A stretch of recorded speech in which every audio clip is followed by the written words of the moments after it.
Hi friends, இன்னைக்கு நம்ம first stock மார்க்கெட்டரோட இருக்கோம். சார், என் ஃப்ரெண்ட் ஒருத்தர் ரியல் எஸ்டேட் பிசினஸ் பண்றாரு. 50,000 செலவு பண்ணி ஒரு வெப்சைட் டெவலப் பண்ணாரு. ஆனா அதுல இருந்து ஒரு கஸ்டமர் கூட வரலன்னு ரொம்ப புலம்புறாரு சார். ஏன் இப்படி நடக்குது? மேம், இது உங்க ஃப்ரெண்டோட பிரச்சனை மட்டும் இல்ல. 90% பிசினஸ் ஓனர்ஸ் பண்ற தப்பு இதுதான். இதை நான் சும்மா சொல்றதுல ஒரு லைவ் டெமோவா காட்டுறேன். இந்த வெப்சைட்டை பாருங்க. வாவ், டிசைன்லாம் சும்மா சூப்பரா இருக்கே சார். இந்த கலர் காம்பினேஷன், போட்டோஸ் எல்லாம் செமையா வந்திருக்கு. கண்டிப்பா பெரிய பட்ஜெட் வெப்சைட்டா இருக்கும் போல. ஆமா, பாக்குறதுக்கு இது ஒரு பிரம்மாண்டமான கல்யாண மண்டபம் மாதிரி இருக்கும்.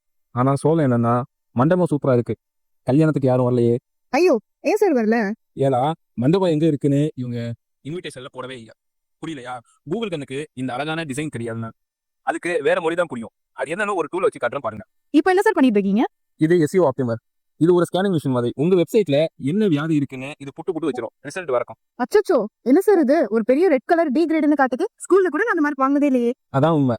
ஒரு 50,000 ரூபாய் செலவு பண்ண வெப்சைட்டுக்கு கூகுள் போடுற மார்க் இதுதான்.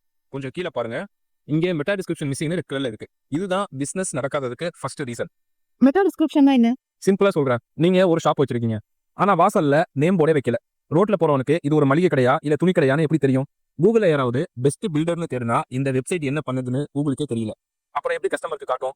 அப்போ இவ்வளவு நாளா போர்டு இல்லாத கடையை தான் நடத்திட்டு இருந்திருக்காங்களா? கரெக்ட். அது மட்டும் இல்ல, இங்க பாருங்க, கீவேர்ட் செக்ஷன். இவங்க ரியல் எஸ்டேட் பண்றாங்க, ஆனா இவங்க வெப்சைட்ல அதிகமா இருக்கிற கீவேர்ட்ஸ் ப்ராஜெக்ட்ஸ், போர்ட்ஸ் அப்படின்னு இருக்கு. கூகுள் என்ன நினைக்கணும்னா, ஓஹோ இவங்க போர்ட்ஸ் விற்கிற கம்பெனி தப்பா புரிஞ்சுக்கும்.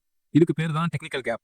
இது தெரியாம Facebookல எவ்வளவு காசு கொடுத்து விளம்பரம் போட்டாலும் ஓட்ட வாடிட தண்ணி பிடிக்கிற மாதிரி தான். இவ்வளவு தப்பு பண்ணிட்டு பிசினஸ் வரலன்னு போனோம்னா எப்படி சார் கரெக்டா இருக்கும்?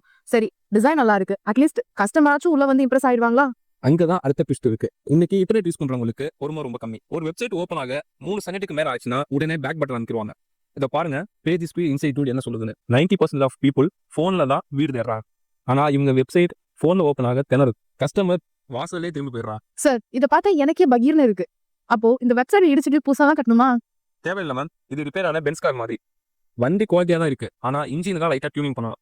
சரியான SEO பண்ணி ஸ்பீட் ஆப்டிமைஸ் பண்ணனா இதே வெப்சைட்டை வச்சு மந்த்லி லேக்ஸ் கணக்கில் பிசினஸ் எடுக்கலாம். அதுக்கு தான் நம்மள மாதிரி டிஜிட்டல் ஆர்கிடெக்ட் தேவை. Super sir. இத பார்த்துட்டு இருக்கிற பிசினஸ் ஓனர்ஸ் அவங்க வெப்சைட்ல இந்த மாதிரி என்ன ப்ராப்ளம் இருக்குன்னு எப்படி தெரிஞ்சுப்பாங்க?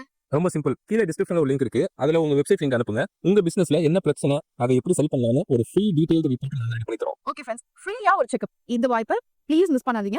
லிங்க் கீழ இருக்கு, கிளிக் பண்ணுங்க. உங்க பிசினஸை சூப்பரா டெவலப் பண்ணுங்க. Thank you sir. Thank you ma'am.